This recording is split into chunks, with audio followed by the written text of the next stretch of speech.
Bonjour à tous et à toutes, j'espère que vous allez bien. Aujourd'hui, on s'intéresse à la carrière d'Hannibal Barca suite à la guerre contre les Romains et son rôle dans le développement militaire et économique de Carthage. Hannibal se déplace en Orient, mais dans quel but? L'historiographie romaine fait de ce voyage une simple fuite.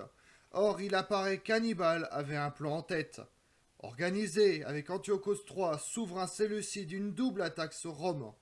L'une à partir de la Grèce et l'autre à partir de Carthage, où Hannibal venait de construire le nouveau port militaire de la cité punique. Vous voulez en savoir plus sur Hannibal et l'Orient? Venez avec moi. Ne sait pas trop ce que devient dans l'immédiat Hannibal après la paix de 201. Peut-être prit-il ses distances pour vivre quelques années sur ces terres, mais on le retrouve à Carthage en 196 avant Jésus-Christ. Cette année-là, il fut élu suffète à Carthage depuis que l'Assemblée du peuple avait commencé d'empiéter sur les prérogatives du Conseil des Anciens, et Polybe situe cette évolution démocratique au début de l'époque barcide, c'est-à-dire quelques décennies auparavant. Le pouvoir des suffètes et leur influence dans la cité s'étaient renforcés. Hannibal en profite d'abord pour régler quelques comptes. À son entrée en charge, il prit l'occasion d'un différend très probablement relatif à des questions financières. Hannibal convoque le questeur afin qu'il lui rende des comptes. Celui-ci, qui devait au sortir de sa charge entrer dans l'ordre des juges, magistrat inamovible, et se croyant donc invulnérable, néglige la convocation. Hannibal le fait arrêter et traduire devant l'assemblée du peuple, au cours d'une séance où une loi est aussitôt votée au terme de laquelle les juges à l'avenir seraient élus chaque année. Nul ne pouvait l'être 2 années de suite. Son entreprise de vérification des comptes lui ayant ensuite permis de mesurer les pertes subies par les finances publiques par suite de malversations opérées au profit de quelques oligarques.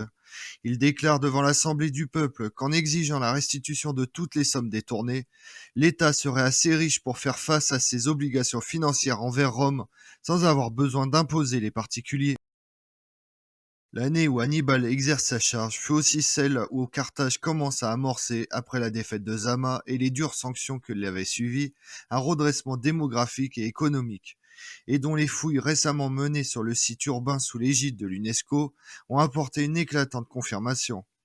Le potentiel agricole de Carthage est resté intact, et dès l'année 200 avant Jésus-Christ, ce furent 200 000 boiseaux de blé qui furent expédiés à Rome, et autant en Macédoine pour l'intendance du corps expéditionnaire romain engagé contre Philippe V de Macédoine. Le commerce carthaginois continue à dégager de gros surplus financiers. En 191 avant Jésus-Christ, 10 ans après la signature du traité, Carthage propose à Rome de s'acquitter de l'ensemble des indemnités de guerre qui restaient à rembourser. Hannibal eut le temps, en cette courte année de 196-195, d'imprimer sa marque personnelle dans le développement de cette prospérité retrouvée. Le suffète fut certainement, le temps de sa charge, l'un des artisans de ce renouveau. Pouvait-il cependant se contenter d'être le gestionnaire d'une prospérité d'après-guerre? Concevait-il des plans pour sortir Carthage de la médiocrité dorée d'un État sous tutelle? Si tel fut le cas, ses ennemis sur place ainsi qu'à Rome ne lui laissèrent pas le loisir de les mettre en œuvre. Hannibal s'était fait de solides ennemis au Conseil des Anciens, où des membres de la faction anti-Barcide écrivaient lettre sur lettre à leurs correspondants à Rome pour y dénoncer les contacts entretenus selon eux avec le roi Antiochos III, dont les menées en Asie mineure depuis 197 avant Jésus-Christ inquiétaient fort le Sénat romain. En dépit de l'opposition de Scipion l'Africain, le Sénat décide l'envoi d'une ambassade chargée de mettre Hannibal en accusation devant le Conseil des Anciens à Carthage pour avoir formé des projets de guerre en concertation avec Antiochos III. Pour ne pas éveiller sa méfiance, le Sénat romain avait suggéré de répandre le bruit qu'ils étaient là pour régler les différends survenus entre Carthage et Massinissa. Mais l'intéressé ne fut pas dupe. Depuis longtemps, Hannibal avait prévu l'éventualité de devoir un jour fuir à l'improviste. À la tombée de la nuit, au lieu de rentrer chez lui, il se rend à une porte de la ville et y trouve 2 serviteurs, qui l'attendent avec des chevaux, sans rien savoir de ses intentions. À bride abattue, chevauchant toute une nuit, il franchit d'une traite la distance de plus de 150 kilomètres, qui le sépare d'une propriété qu'il avait au bord de la mer. On peut se hasarder à spéculer sur les pensées d'Hannibal. En quittant Carthage, il éprouve la terrible amertume des occasions manquées. ce pays s'autodétruisant en guerre de faction sans aucun sens de l'État. D'ailleurs, une fois Hannibal parti, Massinissa a immédiatement commencé ses incursions, qui, un demi-siècle plus tard, allaient aboutir à l'anéantissement de la grande cité punique. Hannibal est peut-être le seul homme de l'époque à saisir ce que risque Carthage, et son exil n'est que la poursuite de son combat. Tyr, sa première destination, berceau de la fondatrice Didon, vénéré jusqu'au dernier jour de Carthage, fait un triomphe à Hannibal, qui après quelque temps se rend à Antioche, puis à Éphèse, pour y rencontrer Antiochos III le Grand, le puissant souverain de l'Empire séleucide, en l'automne 195 avant Jésus-Christ. Les deux hommes, ce sont de la même génération. À peine 5 ans les séparent. Antiochos III est également l'ennemi de Rome. La présence d'Hannibal à ses côtés peut constituer un atout majeur. Son expérience de la guerre, ses connaissances des forces romaines, ses vues stratégiques et ses capacités tactiques sont uniques. Mais Antiochos III, monarque absolu entouré de courtisans, ne réalise pas qu'Hannibal est le meilleur tacticien qui soit pour affronter Rome. Antiochos III a renforcé sa présence en Thrace et a consolidé à l'autre extrémité de son empire la paix conclue avec l'Égypte en 195 avant Jésus-Christ en mariant sa fille Cléopâtre à l'Égyptien Ptolémée V. Mariage célébré en 194 à la frontière des deux empires. Antiochos III est agacé par la résistance obstinée de deux cités situées en Asie mineure. Les deux cités ont fait appel à Rome et sont également soutenues par Eumène de Pergame, qui lui a fait l'affront de lui refuser une de ses filles demandée en mariage. Dans l'hiver 194-193 avant Jésus-Christ, Antiochos III propose à Rome un traité d'amitié qui comprend la reconnaissance de sa souveraineté sur l'Asie mineure et sur la Thrace. Le négociateur romain propose comme condition préalable que le roi se tienne à l'écart de l'Europe, bien que la Thrace appartienne par héritage à Antiochos III. Les négociateurs romains ont pour instruction d'aller d'abord conférer avec leur allié Eumène de Pergame, qui a tout à perdre du traité. Ils prêchent évidemment l'intransigeance vis-à-vis d'Antiochos III. Après un nouvel échec, les pourparlers reprennent en 193 à Éphèse, mais l'introduction dans la conférence de délégués des cités indépendantes d'Asie mineure prouve définitivement que Rome ne veut pas entendre parler de paix. Antiochos III et Hannibal ont-ils convenu de l'envoi à Carthage d'un corps expéditionnaire destiné à ouvrir un deuxième front contre Rome? Par là, Antiochos III aurait créé par l'intermédiaire du Carthaginois une diversion et en même temps qu'un rééquilibrage des forces en Méditerranée. La rencontre d'Hannibal avec un négociateur romain qui lui a fait une cour assidue aurait éveillé la méfiance d'Antiochos III. Mais le roi séleucide veut maintenir l'ensemble de ses territoires et veut que Rome le laisse libre de disposer des détroits. Pour faire pression sur elle, Antiochos III compte en Grèce sur des alliés qui invitent à délivrer la Grèce et à régler le différend entre eux et les Romains. En 192, une place forte de Thessalie, soutenue par les Romains, depuis 4 ans fait défection et tombe aux mains des alliés d'Antiochos III. Pour les soutenir, il envoie un corps expéditionnaire modeste. La guerre est déclarée, mais Antiochos III tient Hannibal à l'écart et annule l'envoi d'un corps expéditionnaire à Carthage. La mort dans l'âme, Hannibal voit le roi s'engager dans un conflit perdu d'avance. La phalange macédonienne, hérissée de ses lances de 6 mètres, la rendant statique, n'est plus susceptible de battre les légions romaines qui ont adopté la tactique du Carthaginois, celle de l'intelligence, de la mobilité, de l'enveloppement, de l'encerclement et de la dislocation des forces ennemies.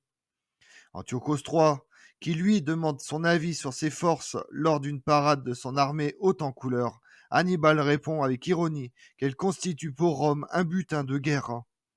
Même si elle est probablement fausse, cette anecdote nous permet de nous faire une idée sur les rapports qu'entretiennent les deux hommes. Après quelques succès obtenus par les forces d'Antiochos III, Hannibal, lors d'un conseil de guerre en hiver 192-191 avant Jésus-Christ, ramène à leur juste proportion les victoires du roi. Il préconise encore une fois un plan de guerre destiné à arrêter l'avance romaine. D'abord, le renforcement des forces navales pour verrouiller le passage de l'Adriatique, pendant qu'une autre escadre contournerait la Sicile pour ouvrir un front occidental contre Rome. Et Carthage, grâce à son port militaire, peut constituer une base très solide pour cette mission. Ensuite, son plan prévoit la concentration de toutes les forces terrestres sur la rive droite pour fermer l'accès principal à la Grèce. Mais Antiochos III ignore les conseils du Carthaginois. En avril 191, en une seule confrontation, il est défait par les Romains à la bataille des Thermopyles.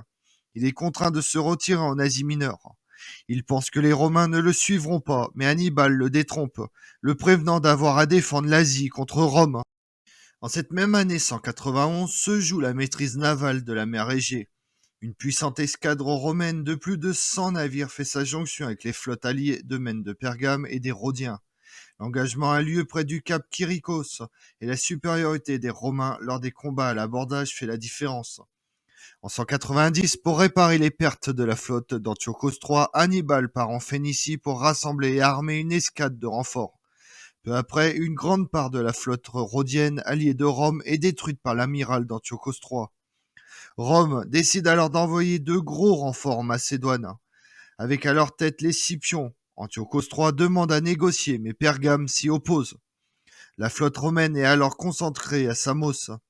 Entre-temps, Hannibal a de nouveau subi l'inconséquence d'Antiochos III, qui accorde à Hannibal le commandement non pas des forces terrestres, mais des navires.